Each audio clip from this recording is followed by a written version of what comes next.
Hi everyone, कशा मित्रांनो तुम्ही Paralkar math and commerce coaching क्लासेसमध्ये आपल्या संपूर्ण विद्यार्थ्यांचं हार्दिक स्वागत आहे.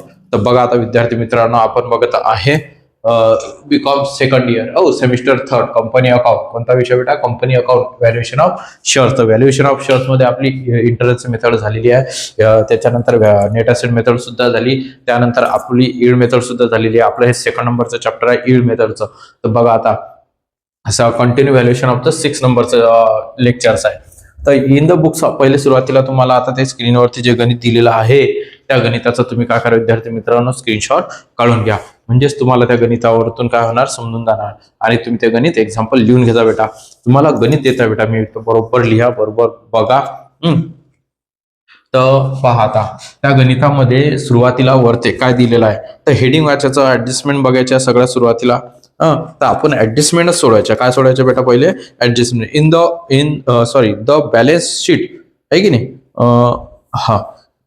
Balance sheet the balance sheet of A limited company are as below. म्हणजे हेडिंग दिलेलं आहे ए कंपनी लिमिटेड, त्यामुळे आपण सुद्धा in the books of A limited company असं नाव दिलेलं आहे.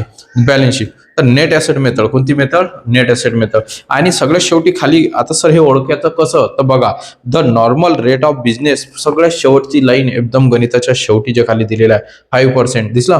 Calculate the value of shares by both method. ही कोणती मेथड सांगितली त्यांनी? बोथ. सर मग बोथ मेथड म्हणजे कोणती मेथड? बोथ मेथड म्हणजेच बेटा intrinsic method, net asset method आणि ईल्ड मेथड. म्हणजे तुम्हाला जे दिलेलं आहे त्याच्यावरतून सोडवा, आहे की नाही. हा, तर यामध्ये त्यांनी आपल्याला बघा काय सांगितलेलं आहे? बोथ असं दिलेलं आहे आणि मेथड, आहे की नाही. तर बोथ मेथडचा अर्थच असते नेट ऍसेट मेथड आणि ईल्ड मेथड. तर बघा मी हे शॉर्टकट मध्ये लिहून दिलं तुम्हाला, आहे की नाही. हे नेट ऍसेट मेथड आणि ही कोणती?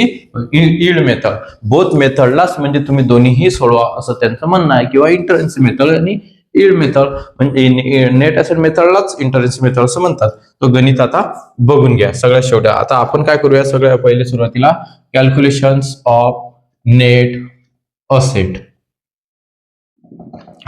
मग नेट असेट कोणकोणती नेट असेट आहे?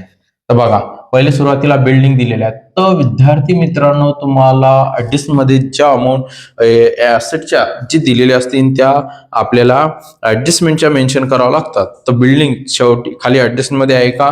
बघा आहे बिल्डिंग 1,80,000 आहे बेटा. मग 1,80,000 घ्यायचे. 1 लाख किती घ्यायचा? 80,000. त्याच्यानंतर प्लांट आहे, तर प्लांट सुद्धा ऍडजस्टमेंट मध्ये आहे. प्लांटची किंमत 90,000 दिलेली आहे, ही सुद्धा 90,000 घ्यायची. त्यानंतर आपल्याला ट्रेडमार्क दिलेला आहे की नाही. Trade mark. तर ट्रेडमार्क किती आहे? ऍडजस्टमेंट मध्ये आहे का? बघा ट्रेडमार्क नाही, डेटर्स आहे, गुडविल आहे. Taken 1,20,000 profit last 3 year. तर ते लास्ट 3 इयरचं प्रॉफिट सुद्धा आहे. तर याचा अर्थ तुम्हाला ती ईल्ड मेथड सोडवायची आहे. हे 50,000. मग हे सुरुवात वरतीच आता संपूर्ण स्टॉक हे घ्यायचे. संपूर्ण वरची जी अमाऊंट दिलेली आता ह्या घ्यायच्या. मार्केटची व्हॅल्यू दिलेली असेल तर ऍडजस्टमेंट मध्ये असते. कुठे असते बेटा? ऍडजस्टमेंट मध्ये. बघून घ्या, हे ऍडजस्टमेंट मध्ये दिलेली असते. आपण 90,000 घेतली प्लांट, बिल्डिंग घेतली 1,80,000 आणि डेटर्स म्हणून दिलेला 60,000. तर डेटर हे 66 आहे, तर 60,000 घ्यावं लागतील आपल्याला. तर बघा आता हे 66,000 डेटर्स म्हणतो पण डेटर्स. डेटर्स 60,000. बॅड डेप्ट नाही आहे यामध्ये, बॅड डेप्ट दिलेलं नाही. त्यानंतर कॅश ऍट बँक आहे ना, कॅश ऍट बँक. आणि कोणत्या विद्यार्थ्यांना अगर लाईव्ह बॅच जॉईन करायची असेल गुगल मीट वरती, तर ते सुद्धा जॉईन करू शकता. तर तुम्ही त्यासाठी मला मेसेज करा आणि कॉल करा. माझा नंबर दिलेलाच आहे तुम्हाला, तर तुम्ही त्याच्यावरती मला कॉल करू शकता. त्यानंतर आहे बेटा गुडविल. काय? गुडविल. आणि व्हिडिओ आवडल्यास लाईक करा, शेअर करा आणि सबस्क्राईब सुद्धा करा. आणि बेलचं बटन दिलेलं आहे ते सुद्धा दाबा, म्हणजे प्रत्येक वेळेस तुम्हाला ही नोटिफिकेशन मिळतच राहणार. गुडविल दिलेला आपल्याला 1,20,000. 1,20,000. आता या सगळ्यांची आपल्याला करायची आहे ऍडिशनल. असेटची काय करावं लागते आपल्याला? ऍडिशनल 3 3 7. तर बघा 1,80,000 plus 90,000 plus 15,000 plus 36,000 plus 60,000 plus plus 39,000 plus 1,20,000 आहे की नाही, 5,40,000 बघा, 5,40,000. तर इथं लिहायचं हे 5,40,000. ओके, हा याला नाव द्यायचं टोटल असेट. टोटल काय आहे? असेट. Total asset. अलग लक्षात. त्यानंतर बघा आता बेटा, आता एक्सटर्नल लॅबिलिटी. External liability. हा, एक्सटर्नल लॅबिलिटी पद कोणकोणते येतात? एक्सटर्नल लॅबिलिटी मध्ये मी तुम्हाला सांगितलेलं आहे की अदर लॅबिलिटी मध्ये येणारे पदच घ्यायचे आहेत. बघा मी तुम्हाला याच्यामध्ये सांगतो. हे वर्कमॅन सेव्हिंग अकाउंट दिलेलं आहे आणि क्रेडिटर दिलेलं आहे ना बेटा? हा, दिसते ना, वर्कमॅन सेव्हिंग अकाउंट आणि क्रेडिटर. त्यानंतर तुम्हाला हे जे टॅक्सेशन रिझर्व जे असते, अगर जनरल रिझर्व दिलेलं असेल, काय दिलेलं असेल? जनरल रिझर्व, तर ते घ्यायचं नाही. जनरल रिझर्व घ्यायचं नाही. टॅक्सेशन रिझर्व तुम्हाला येते ते. टॅक्सेशन रिझर्व दाखवण्याची आवश्यकता आहे, कारण की तर तुम्ही टॅक्स भरत असता, म्हणून हे इथं टॅक्सेशन रिझर्व म्हणून दाखवायचं. टॅक्सेशन रिझर्व किती आहे? 45,000. हा, 45,000. त्यानंतर वर्क आहे की नाही? हा, man saving account, workman saving account 22,500. त्यानंतर क्रेडिटर्स, कोणतं पद? क्रेडिटर्स. हा, तुम्ही तुमच्याकडे गणित अवेलेबल आहेच, त्याच्यामध्ये बघा. गणित बघा, आणि त्यामध्ये आता यांची काय करायची आहे तुम्हाला? ऍडिशनल है कि नहीं? हाँ, इनकी अब अपन क्या करेंगे? अभी एडिशनल करेंगे. एडिशनल करायला मुलांनो किती आली? 45,000 प्लस 22,500 प्लस 33,420 प्लस 1,90,920 1,920. याला नाव द्यायचं आहे तुम्ही टोटल लॅबिलिटी. आता यामधून मायनस काय करायचं बेटा? माइनस. बघा, असेट मधून लॅबिलिटी माइनस. हाँ जी, आपको ये असेट में से लैबिलिटी अभी माइनस करनी पड़ेगी. क्या करनी पड़ेगी? माइनस. असेट में से लैबिलिटी माइनस. असेट मधून लॅबिलिटी माइनस.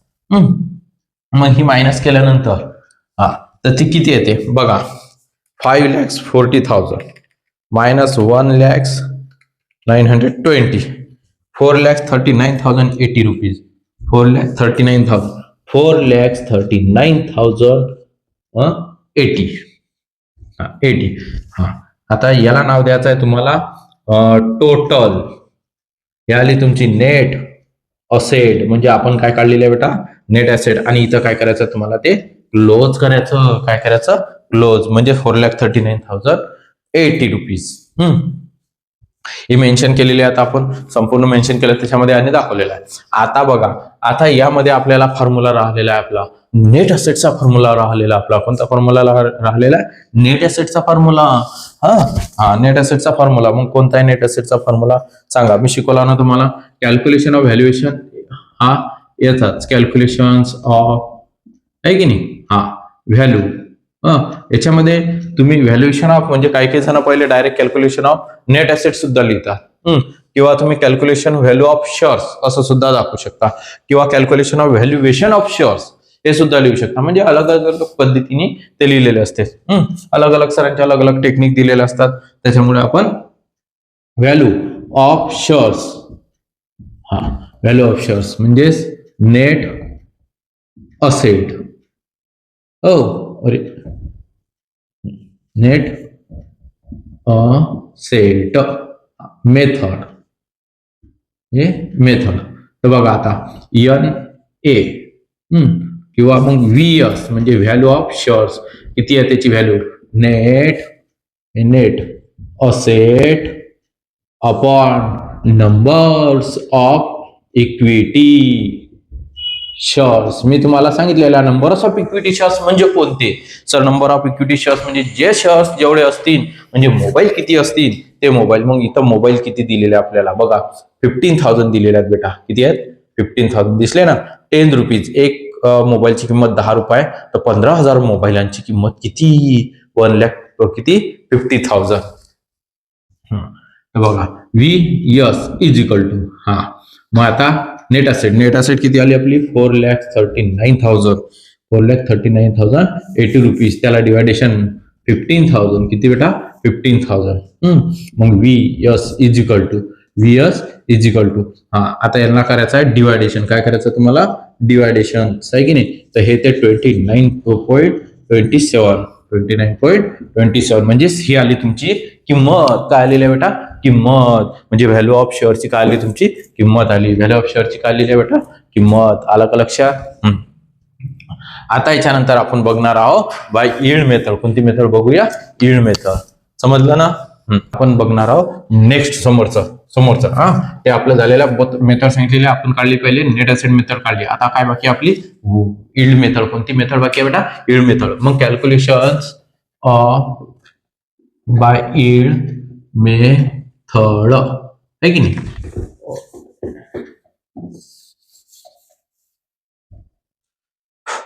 बघा मित्रांनो आता आपण पहिले नेट असेट मेथड काढलेली आहे. आता आपण बघणार आहोत यील्ड मेथड. कोणती मेथड बघणार आहोत यील्ड मेथड. म्हणजेच मग कॅल्क्युलेशन्स ऑफ इथं काय लिहायचं कॅल्क्युलेशन्स ऑफ यील्ड मेथड आहे की नाही.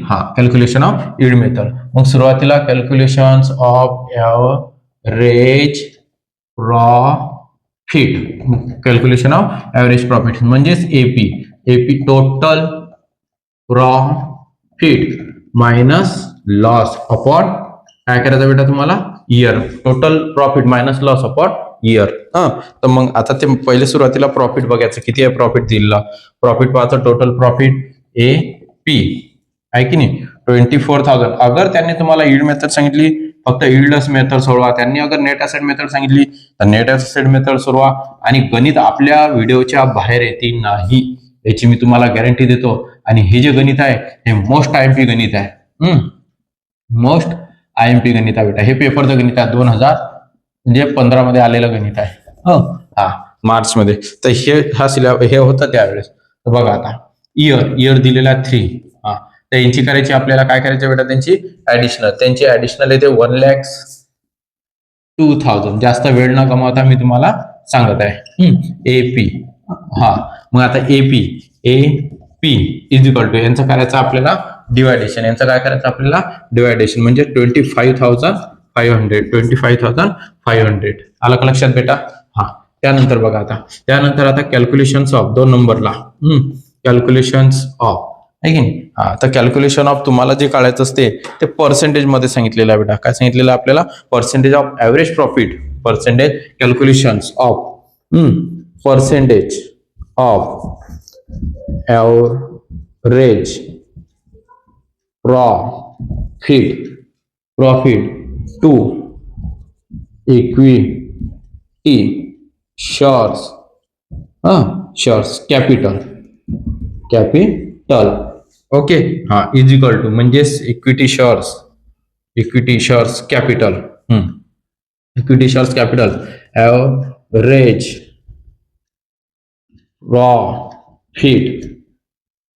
ऍव्हरेज प्रॉफिट अपॉन नंबर्स नाही सॉरी.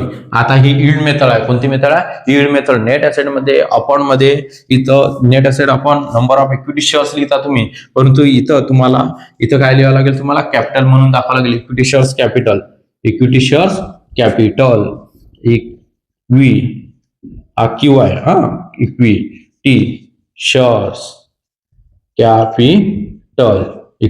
कॅपिटल. मग तुमचा ऍव्हरेज प्रॉफिट किती आलेला आहे 25,500. त्याला डिवायडेशन इंटू 100.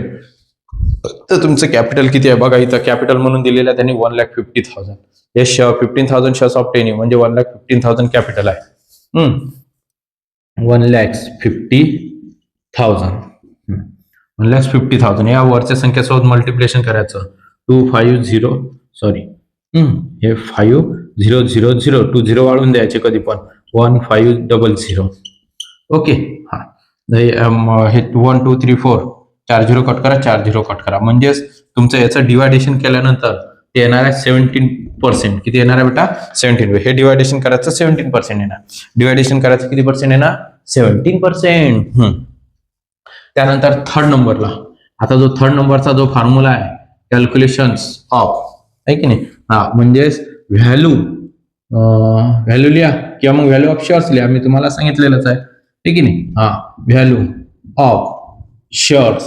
आता ही यील्ड मेथड प्रमाणे व्हॅल्यू ऑफ शेअरची किंमत आणि ते नेट ऍसेट प्रमाणे व्हॅल्यू ऑफ शेअरची किंमत होती. म्हणजे सर नाही तर तुम्ही आपण ते पहिले काढलं होतं, नाही, ती नेट ऍसेट मेथड प्रमाणे होती आणि ही यील्ड मेथड प्रमाणे आहे.